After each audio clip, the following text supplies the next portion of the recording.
बिस्मिल्लाहिर्रहमानिर्रहीम। अस्सलाम वालेकुम स्टूडेंट्स। मेरा नाम मोहम्मद इशफाक बशीर है और मैं यूजीआई के प्लेटफॉर्म से आपका बायोलॉजी का टीचर हूँ। हमने इससे पहले 2 लेक्चर्स जो हैं वो बायोलॉजी के क्लास 10th के अटेंड किए। उन 2 लेक्चर्स में फ़र्स्ट लेक्चर हमने गैसियस एक्सचेंज इन प्लांट्स और सेकंड लेक्चर था gaseous exchange in human beings. उन 2 लेक्चर्स को हमने कंप्लीट किया। आज हमारा 3rd लेक्चर है चैप्टर नंबर 10 से, ग्रेड 10 से बायोलॉजी का 3rd लेक्चर है हमारा। आज का हमारा टॉपिक है mechanism of breathing. Mechanism of breathing.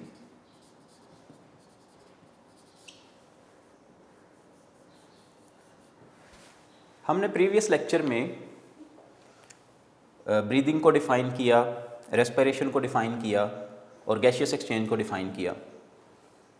आज हम ब्रीदिंग का मैकेनिज़्म पढ़ने जा रहे हैं कि असल में ये ब्रीदिंग में कौन कौन सी मूवमेंट्स जो हैं वो इन्वॉल्व हैं, कौन कौन सी जो है प्रोसेसेस शामिल हैं।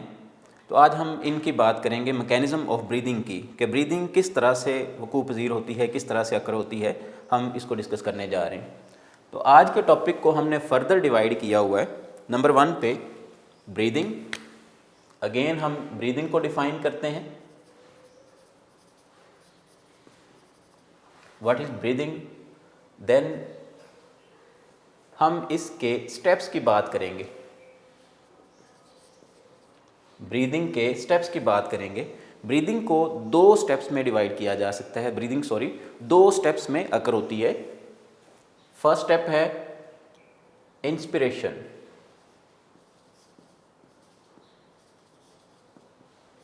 इंस्पिरेशन या हम इसको नाम देते हैं इनहेलेशन।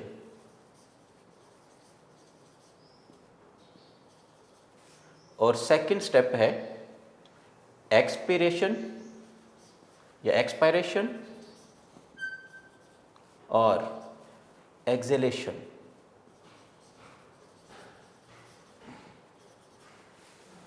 सो ब्रीदिंग को डिस्कस करेंगे, व्हाट इज़ ब्रीदिंग। देन हम इसके स्टेप्स की बात करेंगे आज के लेक्चर में।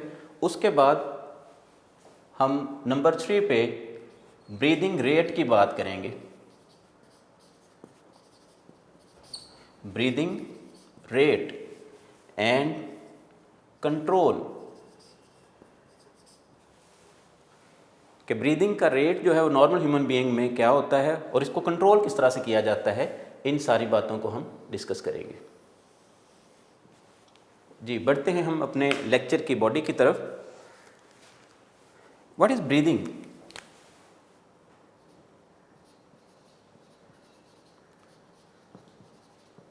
What is breathing.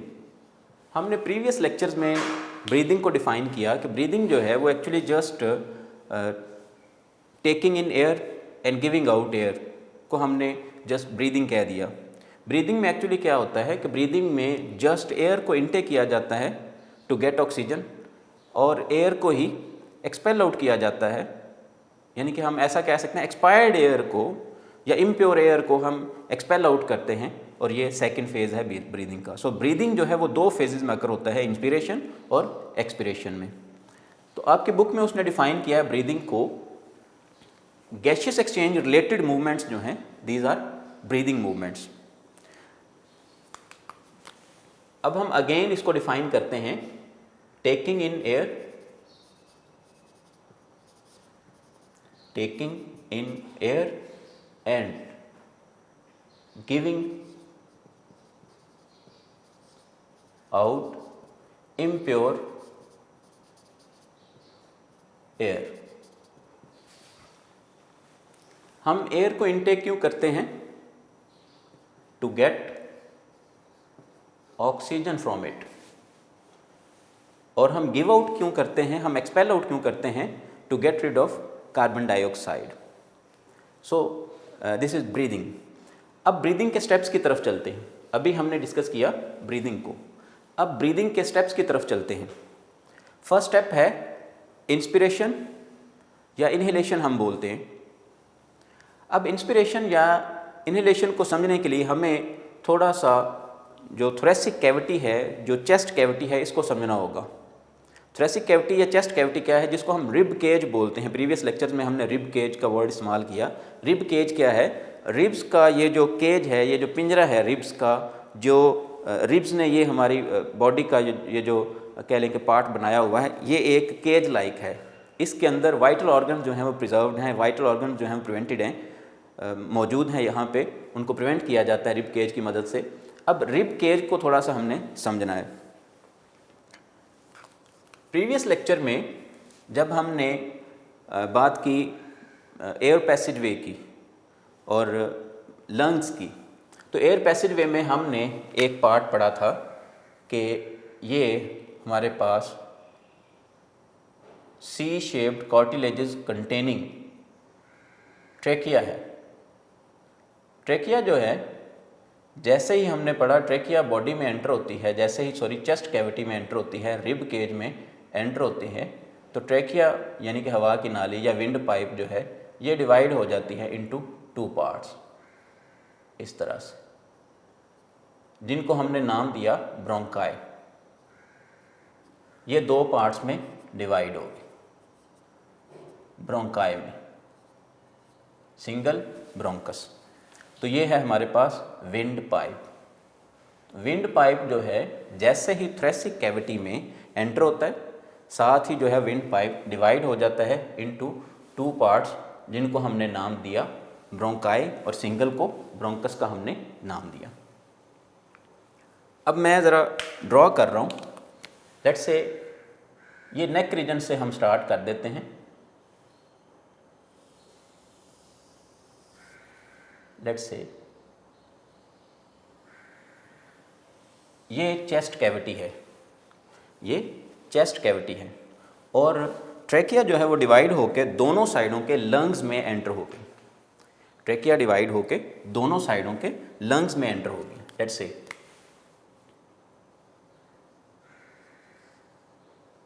ये एक साइड का लंग, और इसी तरह से ये दूसरी साइड का लंग। ये दोनों साइडों के लंग्स में ब्रोंकाई जो हैं, ट्रेकिया की डिवीजन जो है, यानी कि ट्रेकिया डिवाइड हुआ इनटू 2। एक को हमने ब्रोंकस बोला और कलेक्टिवली दोनों को हम ब्रोंकाई बोल रहे हैं। अब दोनों तरफ जो है लंग्स में जो है वो एंटर होगी। अब हमने ये भी पढ़ा प्रीवियस लेक्चर में कि ये फर्दर डिवाइड होते जाते हैं। बहरहाल हमारा कंसर्न यहाँ पे मूवमेंट से रिलेटेड है। ये है हमारे पास थोरेसिक कैविटी, इसके ऊपर रिब्स का नेटवर्क है, यानी कि इस तरह से, लेट्स से ये इस तरह से रिब्स हैं।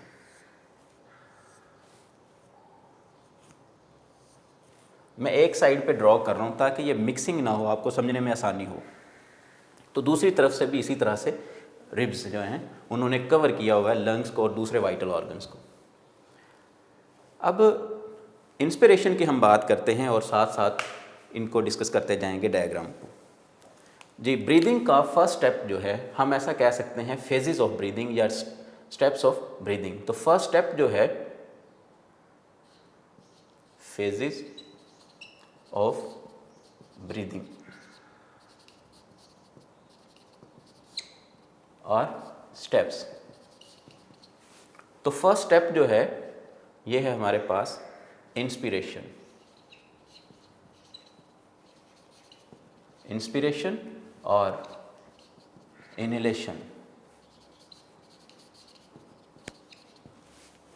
इंस्पिरेशन और इनहेलेशन क्या चीज़ है? असल में इनहेलेशन जो है या इंस्पिरेशन जो है, इसको हम ये कह सकते हैं taking in air to get oxygen. It is taking in air to get oxygen. लेकिन ये इतनी आसानी से नहीं है, इसमें कई एक जो हैं कह सकते हैं कई एक प्रोसेसेस इन्वॉल्व हैं जिनकी वजह से जो है इनहेलेशन पॉसिबल बनती है, इनहेलेशन जो है वो पॉसिबल होती है। तो इंस्पिरेशन जो है वो किस तरह से जो है वो, इसमें कौन कौन से प्रोसेसेस इन्वॉल्व हैं? इंस्पिरेशन में 10 झैल प्रोसेसेस इन्वॉल्व हैं।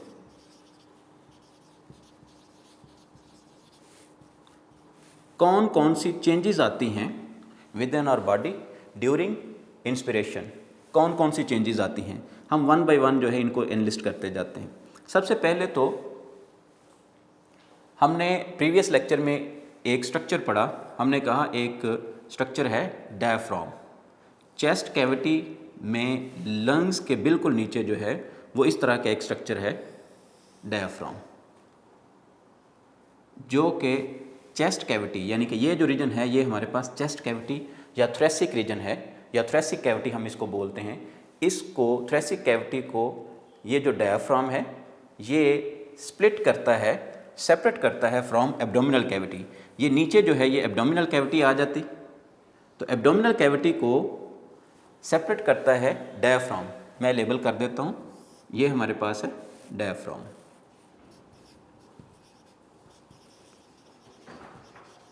डायफ्राम जो है ये स्प्लिट करता है, सेपरेट करता है थ्रेसिक कैविटी को फ्रॉम एब्डोमिनल कैविटी। अब सबसे पहली बात कि ड्यूरिंग इंस्पिरेशन, ये ज़रा आपने मेरी बॉडी मूवमेंट्स को देखना है कि ड्यूरिंग इंस्पिरेशन क्या होता है कि हमारी चेस्ट कैविटी जो है ये चेस्ट जो है इस तरह से फूल जाती है। फॉर एग्जांपल मैं इनहेल कर रहा हूँ, जब हम एयर को इनहेल करते हैं तो इस तरह से चेस्ट कैविटी जो है वो फूल जाती है, चेस्ट जो है वो उभर आती हैं। तो जब हम सांस लेते हैं या जब हम इनहेल करते हैं तो हमारी जो रिब्स हैं ये रेज होती हैं, लिफ्ट होती हैं। सबसे पहला तो हम ये कह सकते हैं कि ड्यूरिंग इनहेलेशन रिब मसल जो हैं वो कॉन्ट्रैक्ट होते हैं। सो हम कह सकते हैं there is contraction of rib muscles. हम रिब मसल्स को दूसरा नाम देते हैं इंटरकॉस्टल मसल्स। इंटरकॉस्टल मसल्स, ये इंटरकॉस्टल मसल्स जो हैं ये कॉन्ट्रैक्ट होते हैं ड्यूरिंग इनहेलेशन। आपने ये स्टेप्स याद रखने हैं। अगर हमें इनहेलेशन के प्रोसेसेस याद रहे, इनहेलेशन के दौरान जो चेंजेस हो रही हैं इन थ्रेसिक कैविटी, अगर वो हमें याद रहेंगी तो एक्सहेलेशन की हमें ऑटोमेटिकली याद हो जाएंगी। सो फर्स्ट चेंज जो है इन थ्रेसिक कैविटी ड्यूरिंग इनहेलेशन और during inspiration is contraction of rib muscles और इंटरकॉस्टल मसल्स। सेकंड जो है हमारे पास, सेकंड चेंज जो आएगी वो है हमारे पास contraction of diaphragm. Contraction of diaphragm,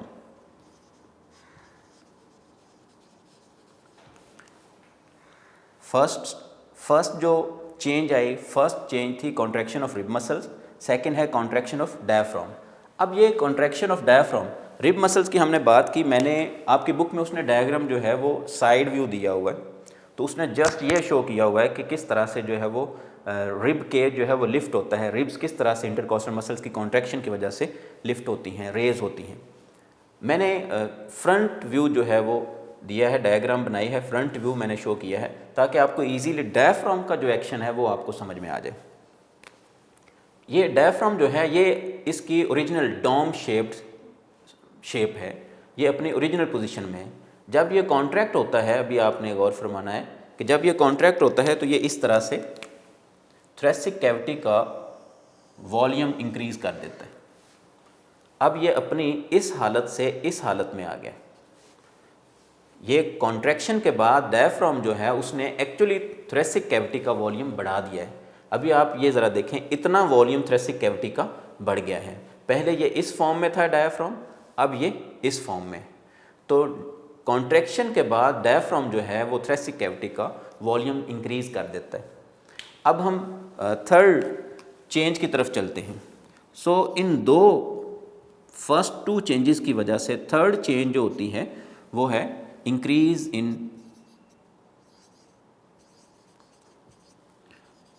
in volume of chest cavity.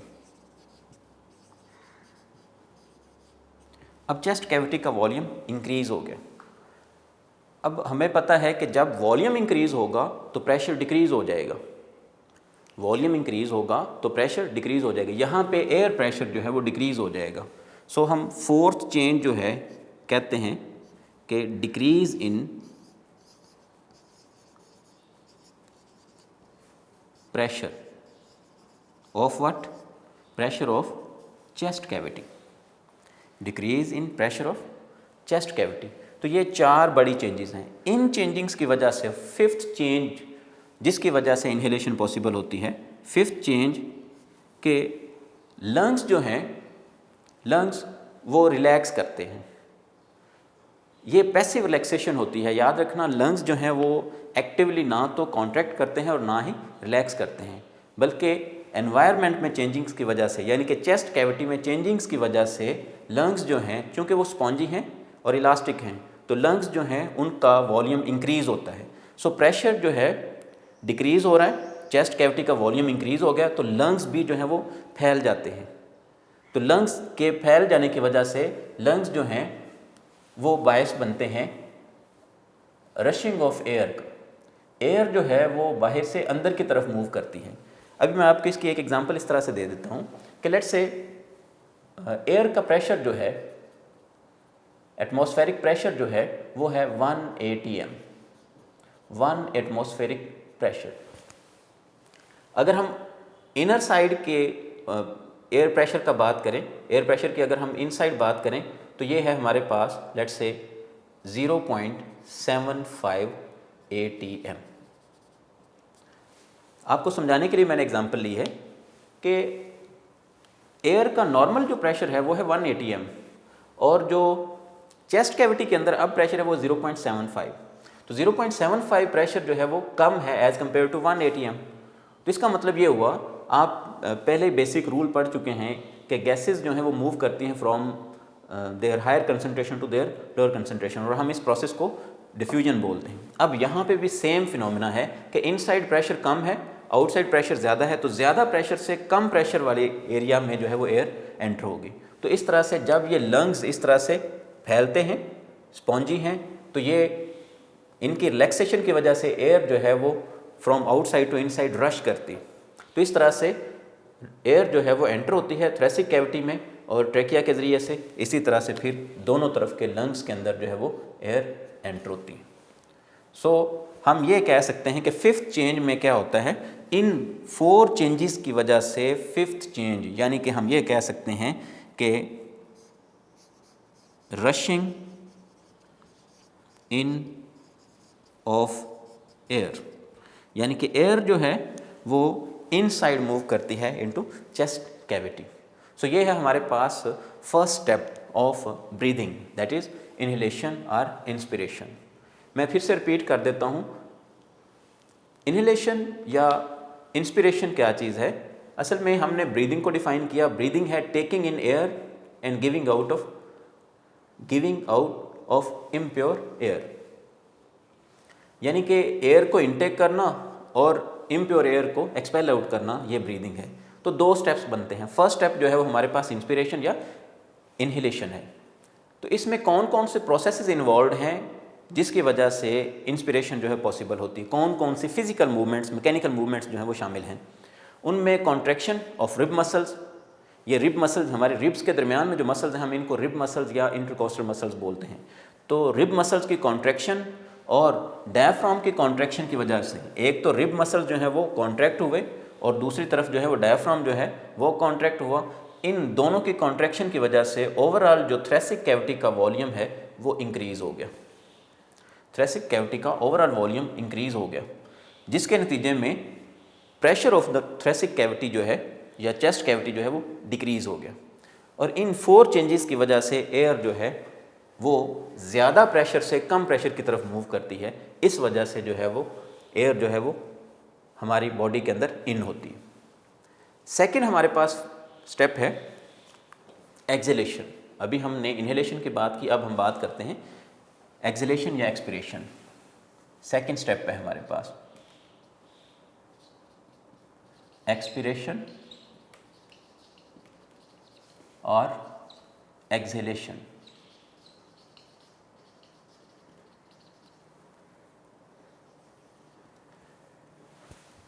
Expiration या एक्सहेलेशन ये सेकंड स्टेप है और ये अप्लाई हो रहा है इस पे giving out of impure air, giving out impure air.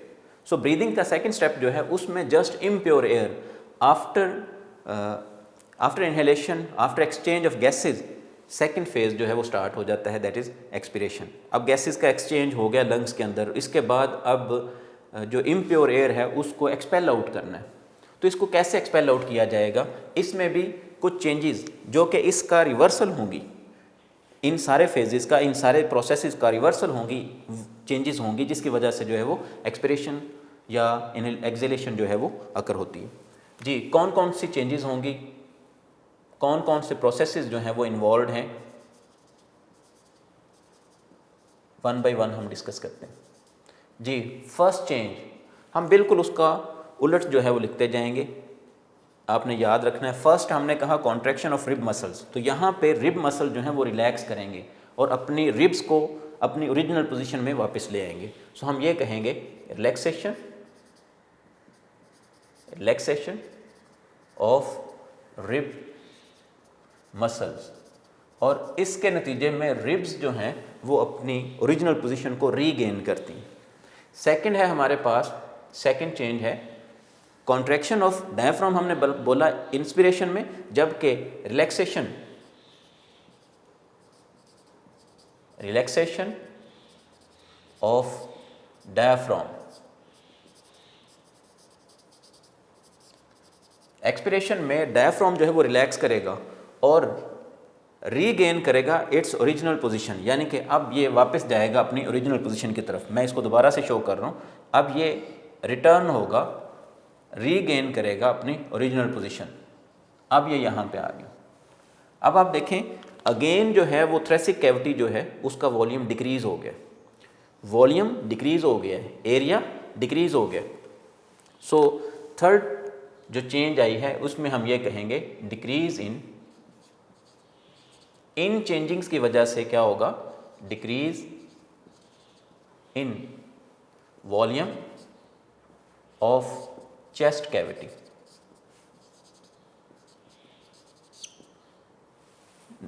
तो नंबर 4 पे इसका रिवर्सल लिखेंगे।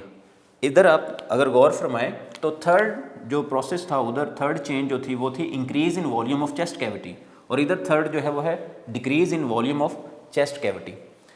नंबर 4 पे डिक्रीज़ इन प्रेशर था इन इनहेलेशन, डिक्रीज़ इन प्रेशर।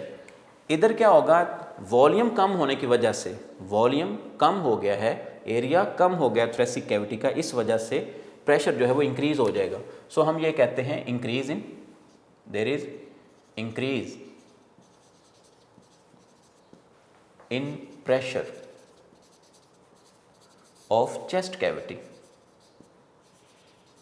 तो एयर प्रेशर जो है वो चेस्ट कैविटी के अंदर बढ़ जाएगा, जिसकी वजह से क्या होगा, फिफ्थ चेंज आएगी, जो कि कह लें कि इन सारी चेंजेस के नतीजे में जो हमारे पास लास्ट चेंज होगी, जिस तरह से इन सारी चेंजेस के नतीजे में एयर ने क्या किया, उसने रश इन किया, रशिंग इन ऑफ एयर हमने बोला। तो यहाँ पे जो है एयर को एक्सपेल आउट कर दिया जाएगा, इम्प्योर एयर जो है वो एक्सपेल आउट कर दी जाएगी। किस तरह से,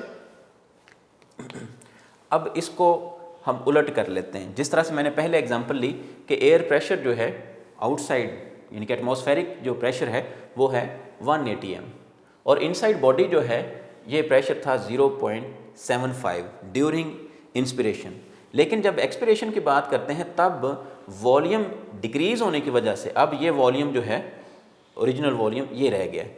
तो वॉल्यूम डिक्रीज़ होने की वजह से प्रेशर जो है वो इंक्रीज़ हो जाता है। लेट्स से हम ये कहते हैं कि प्रेशर जो है ये हो गया है 1.25 atm। लेट्स से समझाने के लिए कह रहा हूँ, इतनी बड़ी चेंज नहीं होती, लेकिन सिर्फ समझाने के लिए कह रहा हूँ। तो ये 1.25 जो है atm, ये डेफिनेटली 1 atm से ज़्यादा है। इसलिए अब लंग्स जो हैं वो कॉन्ट्रैक्ट करते हैं, पैसिव कॉन्ट्रैक्शन होती है, जिसकी वजह से एयर जो है वो मूव करती है आउटसाइड, एयर जो है वो आउटसाइड मूव करती। सो ये हमारे पास दो स्टेप्स हैं। पहला हमारे पास था इंस्पिरेशन और इनहेलेशन हमने बोला, और दूसरा हमारे पास एक्सपिरेशन और एक्सहेलेशन।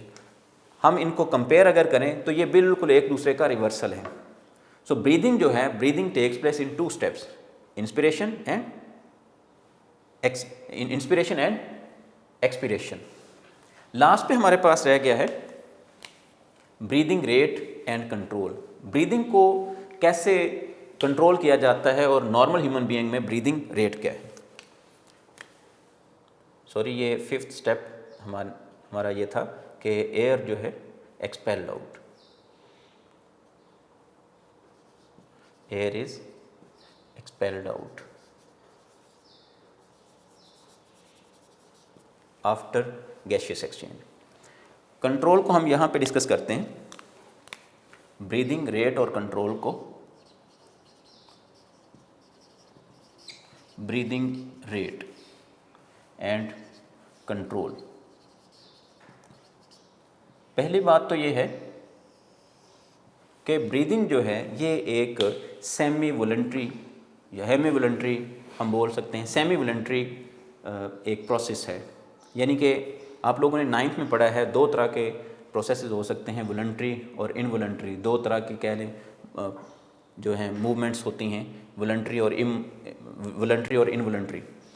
तो वॉलंटरी जो हम अपनी विल के अकॉर्डिंग जो है, जो भी मूवमेंट्स हम परफॉर्म कर सकते हैं, जो भी हम काम कर सकते हैं, वो वॉलंटरी होंगे। और जो इनवॉलंटरी हैं, जैसे कि हार्ट बीट जो है, हार्ट का पंप करना, ये इनवॉलंटरी है, इसको कंट्रोल नहीं किया जा सकता। इसी तरह से स्मूथ मसल्स ऑफ स्टमक जो हैं वो भी हर वक्त कॉन्ट्रैक्शन और रिलैक्सेशन कर रहे हैं, लेकिन हम उसको कंट्रोल नहीं कर सकते। ब्रीदिंग भी जो है ये सेमी वॉलंटरी है। सेमी वॉलंटरी से क्या मुराद है कि ब्रीदिंग को किसी हद तक कंट्रोल किया जा सकता है, लेकिन टू सम एक्सटेंट। ब्रीदिंग जो है, इसलिए हम इसको बोलते हैं सेमी वॉलंटरी। हम अपनी सांस को रोक सकते हैं थोड़ी देर के लिए, लेकिन इसका मतलब ये नहीं है कि हम उसको जो है ये प्रॉपर वॉलंटरी प्रोसेस है, ये सेमी वॉलंटरी कहलाता है। अब नेक्स्ट बात ये है कि ब्रीदिंग रेट क्या है। नॉर्मल ह्यूमन बीइंग में ब्रीदिंग रेट जो है ये 16 to 20 टाइम्स पर मिनट है। 16 to 20 times per minute in normal human being. लेकिन क्या ये इतना ही रहता है? नहीं, ये डिपेंड करता है। जब हम वॉक करते हैं, हार्ड एक्सरसाइज वगैरह करते हैं, तो फिर ये बढ़ सकता है। ये रेट जो है ये इंक्रीज़ हो सकता है up to 30 to 40 times per minute. So breathing rate जो है वो नॉर्मल ह्यूमन बीइंग में ये है 16 to 20 टाइम्स। अब ब्रीदिंग रेट जो है इसको कंट्रोल किस तरह से किया जाता है, ब्रीदिंग को कैसे कंट्रोल किया जाता है, कौन सी चीज़ है जो ब्रीदिंग को कंट्रोल करती है। आपकी बुक में उसने ब्रीदिंग कंट्रोल के लिए एक टर्म इस्तेमाल की है कि ब्रीदिंग को कंट्रोल किया जाता है by respiratory centre. Respiratory centre in brain. Brain में रेस्पिरेटरी सेंटर के ज़रिए से जो है वो इसको कंट्रोल किया जाता है।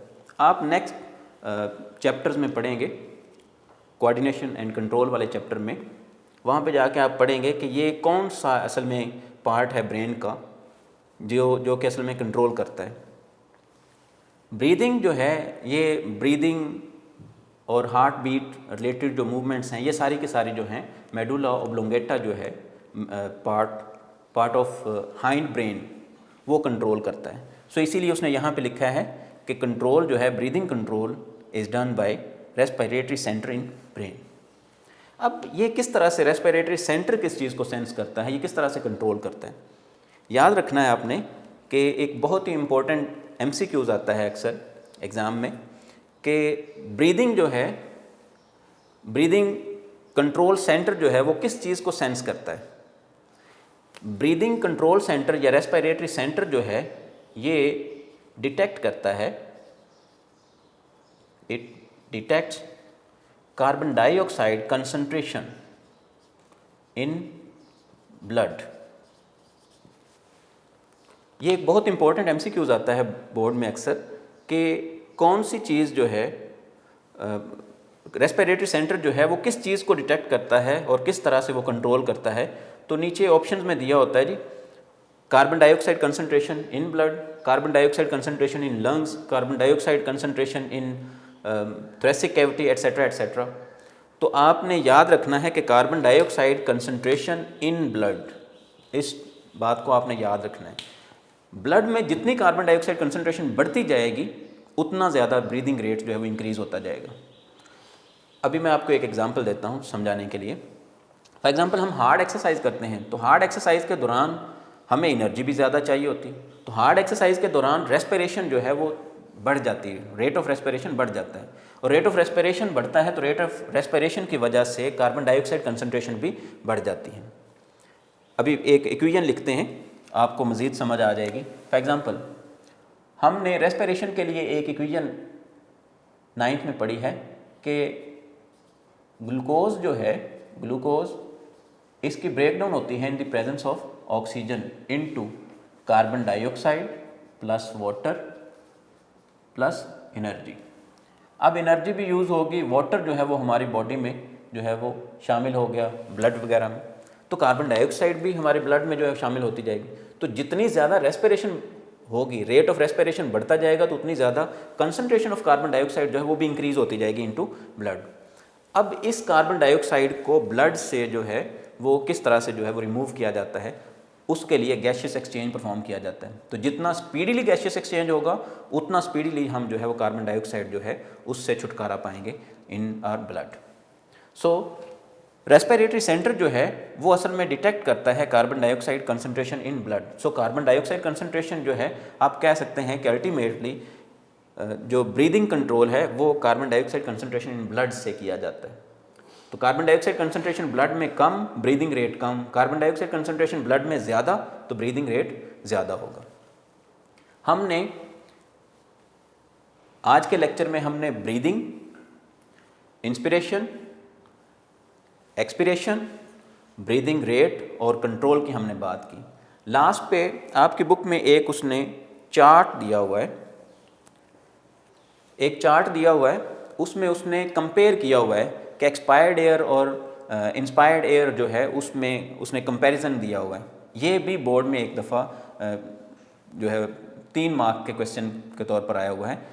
तो हम भी कंपैरिजन जो है वो करते हैं, किस तरह से उसने कंपेयर किया हुआ है, चंद एक चीज़ें जो हम डिस्कस करते हैं। लास्ट चीज़ जो ब्रीदिंग रेट एंड कंट्रोल के बाद जो हमारी लास्ट चीज़ रहेगी आज के लेक्चर में वो है comparison. Comparison of inspired air and expired air, दोनों को कंपेयर किया हुआ है आपकी बुक में भी उसने। हम भी चंद एक पॉइंट्स जो उसने डिस्कस किए हैं उनकी बात करते हैं। उसने फर्स्ट जो फैक्टर डिस्कस किया है, इस साइड पे उसने फैक्टर्स दिए हुए हैं। लेट्स से हम देखते हैं कार्बन डाइऑक्साइड कंसंट्रेशन जो है उसमें क्या चेंज आता है। कार्बन डाइऑक्साइड कंसंट्रेशन जो है वो इंस्पायर्ड एयर में 0.04% है, जबकि एक्सपायर्ड एयर में ये 0.4%। जबकि ऑक्सीजन की अगर हम बात करें तो इन इंस्पायर्ड एयर ऑक्सीजन की परसेंटेज जो है वो 21% है, और जब इसको एक्सपेल आउट किया जाता है एक्सपायर्ड एयर में इसकी कंसंट्रेशन 16% होती। इसी तरह से हम अगर नाइट्रोजन की बात करें तो नाइट्रोजन जो है वो 79%, और एक्सपायर्ड एयर में भी इसकी कंसंट्रेशन जो है ये एज इट इज़ रहती है। इसी तरह से वाटर वेपर्स की हम बात करते हैं तो वाटर वेपर जो हैं ये इंस्पायर्ड एयर में और एक्सपायर्ड एयर में ये कह लें कि ये रिलेटिव होती है, ये चेंज होती रहती है। एक्सपायर्ड एयर में आप ये कह सकते हैं कि इसकी कंसंट्रेशन रैंडम होती है, जबकि जो एक्सपायर्ड एयर है इसमें मॉइस्चर जो है वो मौजूद होता है। तो हम ये कह सकते हैं मॉइस्चर्ड होती है एयर, जब इसको एक्सपेल आउट किया जाता है तो एयर मॉइस्चर्ड होती है। इसी तरह से डस्ट है, डस्ट पार्टिकल्स, डस्ट पार्टिकल जो हैं ये भी रैंडम है, और जो एक्सपेल आउट की जाती है उसमें डस्ट पार्टिकल जो हैं वो ऑलमोस्ट नन, उसमें ऑलमोस्ट डस्ट पार्टिकल जो हैं वो ख़त्म हो चुके होते हैं। सो ये कंपैरिजन आपकी बुक में उसने दिया, और ये कंपैरिजन जो है ये प्रीवियस एग्ज़ाम्स में बोर्ड में आ चुका है। तो इसमें वो कोई एक MCQs उठा सकता है, या वो एज अ होल कंपेयर करने के लिए कह सकता है कि इंस्पायर्ड एयर और एक्सपायर्ड एयर को जो है वो कंपेयर करें। सो बेटा आपने ये कंप्लीट लेक्चर जो है इसको प्रिपेयर करना है। मैंने आपके लिए, आपकी कहने के सहूलत के लिए, आपकी फैसिलिटी के लिए मैंने इसको डिवाइड कर दिया है। आपकी बुक में हेडिंग्स वगैरह ऑलमोस्ट दी हुई हैं। ये ब्रीदिंग रेट और कंट्रोल की बात नहीं की उसने। तो लास्ट पैराग्राफ जो हमारे पास बड़ा जो एक लास्ट पैराग्राफ है उसमें ब्रीदिंग रेट और कंट्रोल की उसने बात की है, तो आप उसकी हेडिंग जो है ब्रीदिंग रेट और कंट्रोल दे सकते हैं। तो आज के लेक्चर में हमने ब्रीदिंग को डिस्कस किया, उसके स्टेप्स को डिस्कस किया, फिर हमने ब्रीदिंग रेट और कंट्रोल, और लास्ट पे हमने कंपैरिजन किया इंस्पायर्ड एयर का और एक्सपायर्ड एयर का। तो इसमें आपने ख़ास तौर पे ये जो 2 स्टेप्स हैं एक्सपीरेशन और इन्हेलेशन, इन 2 स्टेप्स को आपने याद रखना है। ये एक दूसरे का रिवर्सल है। कोई एक पॉइंट भी स्किप हुआ, कोई एक प्रोसेस जो है, कोई एक चेंज जो है वो दोनों में आपसे स्किप हुई, एक चेंज जो है वो आप भूल गए, जो इंस्पिरेशन में हो रही है और आपने एक्सपीरेशन में लिख दी, या एक्सपीरेशन में हो रही है वो आपने इन्हेलेशन में लिख दी, तो ये सारा का सारा जो है वो आपका टॉपिक गलत हो जाएगा। जैसे कि हमने एक्सहेलेशन में लिखा हुआ है रिलैक्सेशन ऑफ रिब मसल्स। अगर आप relaxation of rib muscles inspiration में ले जाएंगे तो सारा मामला ख़राब हो जाएगा। सो इस चीज़ को ज़रा मद्देनज़र रखिएगा कि इस तरह की गलती आपसे ना हो। वस्सलाम।